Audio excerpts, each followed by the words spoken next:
Hello! Bienvenue sur encore une page! Aujourd'hui, on se retrouve pour ma pile à lire du défi livresque estival 2021. J'ai déjà commencé à avoir vos échos, j'ai même vu une pile à lire jusqu'à maintenant, mais j'ai hâte de voir la suite. Je trouve votre enthousiasme vraiment excitant. Ça donne une raison un peu à... ça donne un sens à organiser des défis parce que comme pour le Woman Up, vous en répondez à l'appel, vous embarquez dans ce que je propose. Fait que ça, c'est toujours bien plus agréable de faire des trucs quand il y a une réponse que d'en avoir jamais. Ma pile à lire pour l'été, ça va être un peu plus... En fait, je suis un peu dans un mood que tout est trop difficile. Toutes les lectures que je fais, même c'est rendu que les BD, je trouve que c'est parfois un petit peu trop me demander. Je sais pas, j'ai plus beaucoup de concentration, je suis un petit peu fatiguée ou un petit peu beaucoup. Tu sais, ça paraît que c'est la fin de l'année scolaire, je suis dans un rush, je travaille beaucoup.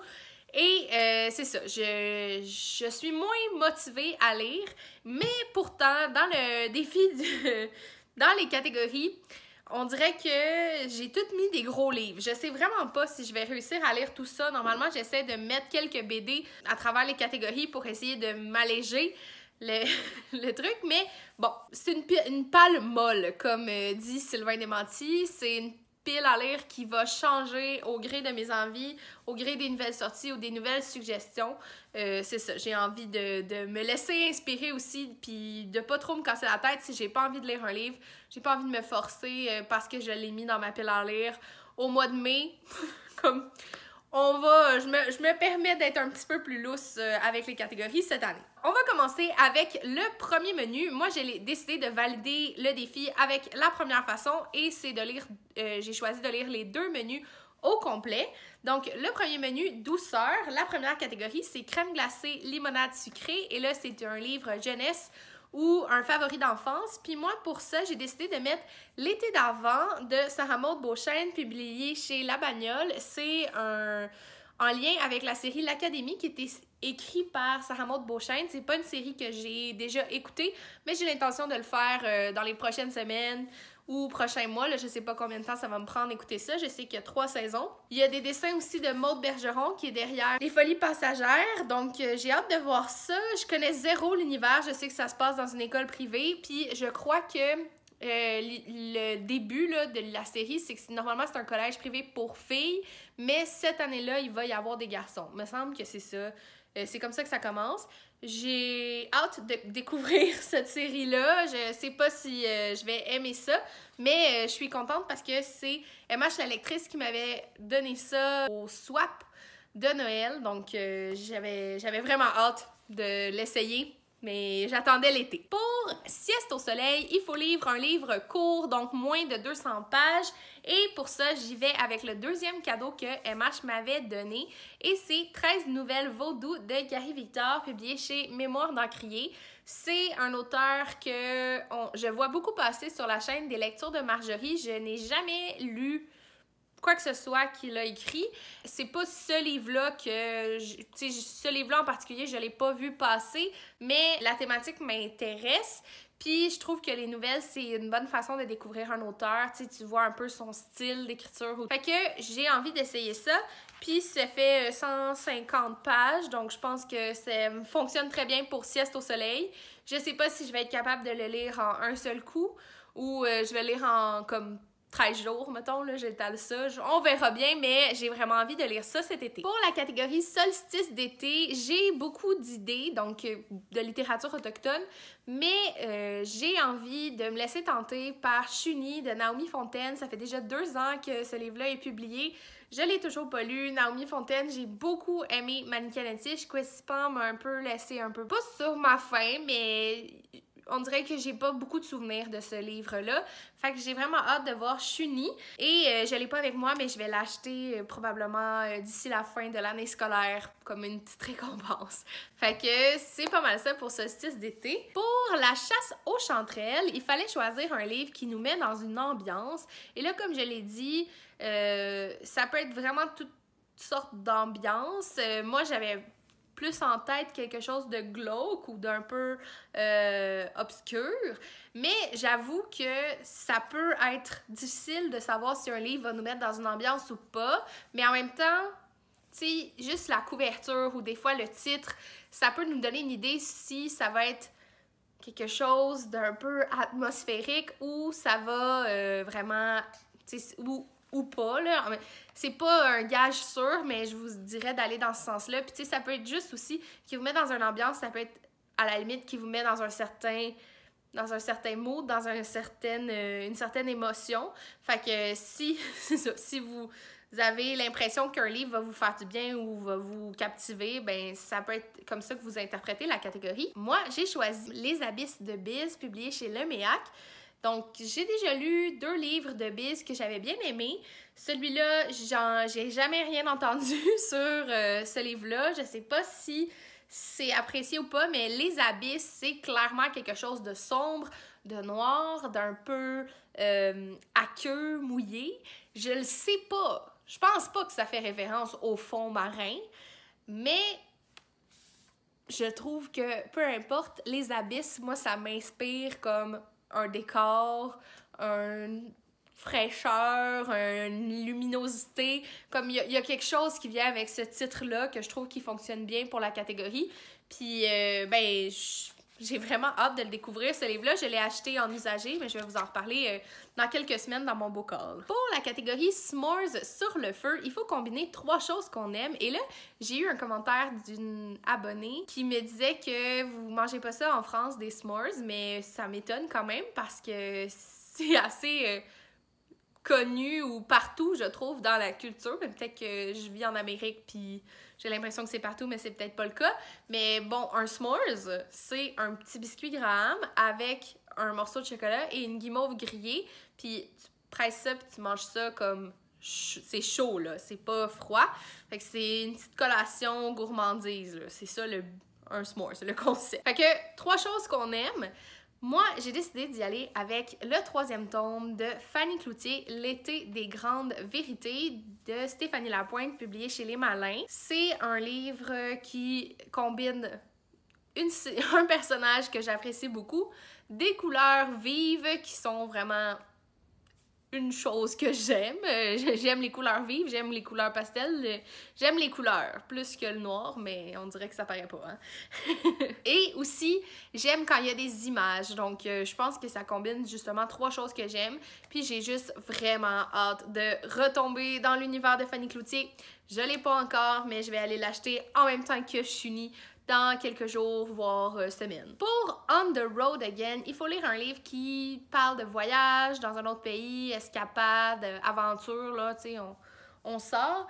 J'avoue que cette catégorie-là, je suis pas certaine que ça va être exactement ce livre-là que je vais lire parce que j'en ai réservé un autre à la bibliothèque qui est En route vers Nowhere de Sophie Lorrain. J'ai entendu beaucoup d'échos positifs, même si c'est une romance.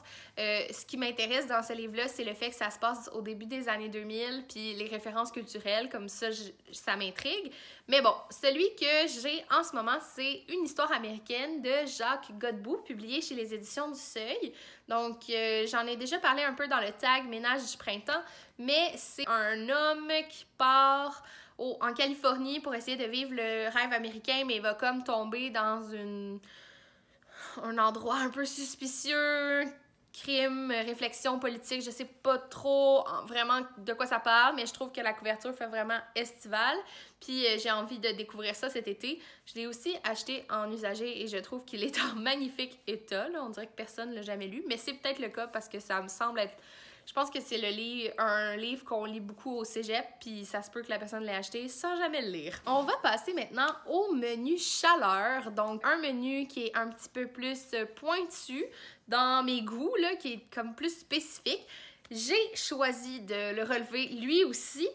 Donc, la première catégorie, c'est Everybody is Bikini Ready, et il faut lire un livre avec un personnage issu de la diversité. J'avais parlé de diversité corporelle, mais pour l'instant, j'ai pas encore arrêté mon choix sur qu'est-ce que je vais lire. ce que j'ai en ce moment dans ma pile à lire qui fonctionnerait bien, c'est I Wish You All the Best de Mason Deaver, publié chez les éditions Push. C'est une romance, mais avec un personnage non-binaire. C'est une recommandation que Karine la bouquineuse m'a fait il y a comme plus d'1 an. Je l'ai toujours pas lu, c'est en anglais, fait qu'évidemment ça me fait un peu peur, mais comme je l'avais pas mis dans rien dans ce que j'avais prévu, ça fait 2 mois que je l'ai chez moi puis je l'ai toujours pas ouvert, mais j'ai pas eu le temps, là. Je me suis pas rendue là en fait. Fait que j'aimerais ça le lire cet été, mais ça se peut que j'ai d'autres personnages issus de la diversité qui fonctionneraient bien avec la catégorie parce que j'essaie de varier justement mes lectures pour avoir des personnages issus de la diversité. Mais bon, j'ai vraiment hâte de lire ce livre-là. J'essaie des romances ces temps-ci. Je sais pas si vous avez remarqué, j'en ai quelques-unes, là. Ben, peut-être que vous l'avez pas remarqué, mais moi, je le sais que j'en ai plusieurs de réservés, puis plusieurs qui arrivent, puis je suis comme... Je vais essayer de voir si ça me rejoint. Feu d'artifice, BD, roman graphique, manga. Et là, je dois dire que l'an dernier, j'avais été un peu fort avec les BD et j'ai lu beaucoup de choses à thématique estivale. Donc là, j'étais un petit peu moins inspirée, mais mes amies Valérie et Jade sont venues à ma rescousse en me passant le Aubépine, le tome 1, Le génie Saligo, et c'est publié chez Dupuis et c'est écrit par Karen Zach et les illustrations sont de Tom Picot. Donc c'est une bande dessinée jeunesse qui se passe durant l'été.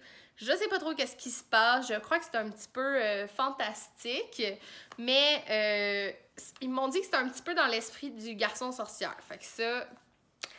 c'est sûr que ça va me plaire. Puis en plus, le prochain tome se passe l'automne, puis celui d'après l'hiver. Fait que c'est sûr que je vais lire ça tout en 2021. J'ai vraiment hâte et elles me connaissent bien et j'espère aimer ça autant qu'elles. Pour glissade d'eau, j'ai encore une fois plusieurs idées de ce que je peux lire dans cette catégorie-là, mais mon choix s'est arrêté sur un livre qui est très populaire sur BookTube Québec. Mais en fait, c'est pas le premier tome, c'est le 2e tome qui est très populaire, La mariée de corail.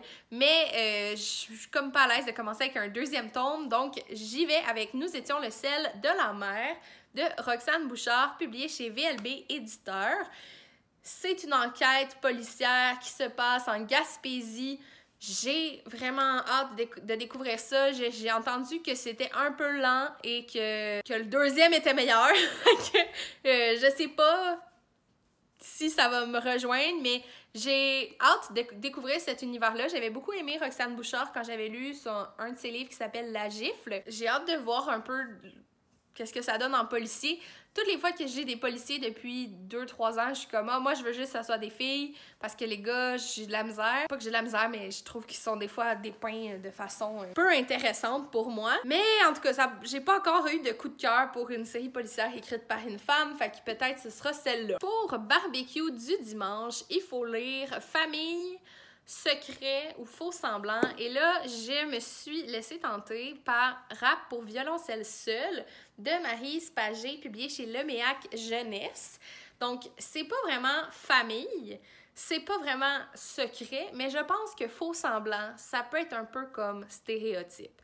Et je pense que c'est l'histoire d'un petit garçon, d'un adolescent qui va faire un vol, puis il se fait prendre, mais pour compenser, là, pour pas qu'il se fasse dénoncer à la police, il doit faire des heures dans un centre pour personnes âgées et il va découvrir un vieux monsieur qui n'est pas agréable vraiment au premier abord, mais petit à petit, ils vont comme s'apprivoiser. Mais je pense que dans famille, il y a lien, en tout cas, c'est peut-être un peu éloigné, mais j'ai vraiment envie de lire ce livre-là. Puis, comme je le dis là, depuis le début, c'est un bon exemple, là, comme... Vous pouvez étirer les catégories. Je pense que c'est ça. Ils vont faire descendre un peu les barrières, l'image qu'ils veulent qu'on retienne d'eux pour vraiment juste être eux-mêmes, puis s'apprivoiser, puis devenir un peu comme des membres de famille. Fait en tout cas, j'ai entendu tellement de commentaires positifs sur ce livre-là que j'ai vraiment envie de le découvrir, même si ça fit à moitié dans la catégorie. Pour Sex on the Beach, c'est un livre érotique ou une romance. Et là, c'est une suggestion de Signe Daphné. Elle avait lu ce livre-là l'an dernier pour le défi livresque estival, puis je trouvais que ça avait l'air super estival. Je me rappelle même pas si elle avait aimé ça, mais c'est L'Anti-Lune de miel de Christina Lauren. C'est publié chez Hugo Roman. C'est une romance Enemies to Lovers. Je sais vraiment pas trop qu'est-ce qui se passe là-dedans. Je me rappelle pas du résumé et c'est tant mieux. J'aime mieux ne pas le savoir, mais la couverture est vraiment trop belle, là. Comme, wow, là, c'est beau à avoir dans sa bibliothèque. Fait qu'en tout cas, j'ai hâte de lire cette romance-là. Mais comme j'ai dit, j'ai plusieurs romances de réserver. Fait que peut-être que ce sera autre chose que je vais lire. Pour Lac aux sangsues, maintenant, dernière catégorie, il faut lire un roman d'horreur, policier, noir, suspense, polar, là, cet esprit-là. Et j'ai décidé de mettre la dernière publication de Patrick Sénécal qui est Flo. Et c'est publié chez les éditions À lire. Je trouve que c'est la meilleure occasion de lire sa dernière publication. Ça coche deux choses, je veux la lire et j'ai à lire un roman d'horreur policier ou je sais pas trop. J'ai eu des échos mitigés, mais pas grave, je vais le lire puis je vais me faire ma propre opinion comme d'habitude. J'espère que vous avez apprécié ma pile à lire, j'espère que ça vous a donné quelques idées. Comme je l'ai dit, soyez doux et bienveillantes envers vous. C'est pas la fin du monde de pas lire ce qu'on avait dit qu'on allait lire. Il y a absolument rien qui se passe quand on le fait pas. Ayez du fun à faire des piles à lire, puis à essayer de les lire, parce que normalement quand on fait une pile à lire, c'est que des livres qui nous intéressent. Si ça vous intéresse pas, faites-le pas ou changez de livre. C'est vraiment... faut pas stresser avec ça. N'hésitez pas à liker et à commenter ma vidéo. Sur ce, je vous souhaite du succès dans vos projets et dans votre vie. Et on se revoit très bientôt. Bye!